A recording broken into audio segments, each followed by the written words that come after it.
yung munting watermelon ko mga guys.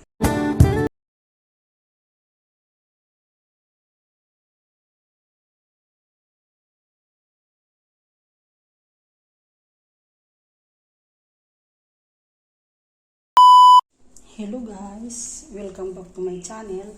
Ngayon, bibisitahan po natin yung tanim kong watermelon. Tingnan po natin guys kung ano nangyari sa watermelon natin. Ayan na siya guys, oh. Yan po yun guys, yung tanim kong watermelon. Yan siya, oh. Alam nyo guys, isang puno lang yan.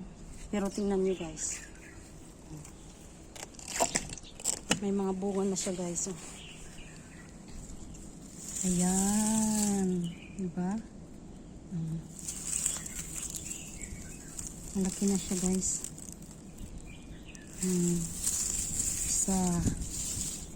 Isa pa yan. Tinatakpan ko siya guys ng damo para hindi ba siya makita, dahil dito lang kasi siya sa daanan, diba?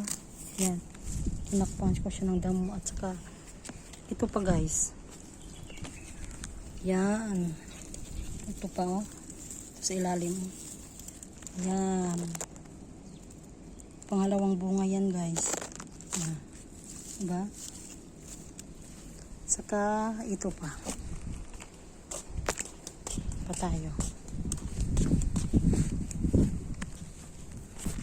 Ito siya. Yan. Pangatlong bunga. Yan. Yan siya. Tinatakpan ko rin siya ng damo. Yan. At saka ito pa siya guys. Yan. Pang-apat. At saka meron pa guys. Yan. Dito pa. Yan siya guys. Yan. Daming bunga siya guys. Isang puno lang siya guys, pero daming bunga. Malabong siya, oh. Meron ako doon sa taas tinanim, kaso di siya namunga dahil siguro walang space. Yan. Pero mayroon pa siya guys, mga maliliit din. May mga maliliit pa rin siya, diba? Yan.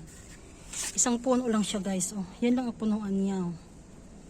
Pero diba, daming bunga. Yan. Grabe. Pero tatakpan ko pa po siya ng mga damo, eh. Kukuha pa ko ng damo, tapos tatakpan ko pa siya, eh. Para di ba siya guys makita, oh. Diba? Yan. Yan siya.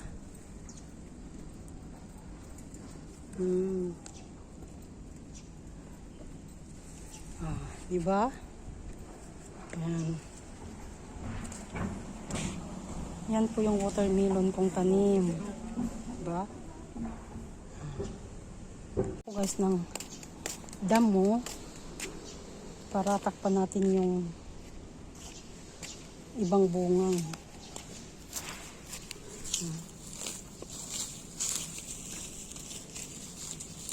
Tayo ng damo para takpan natin yung mga bunga.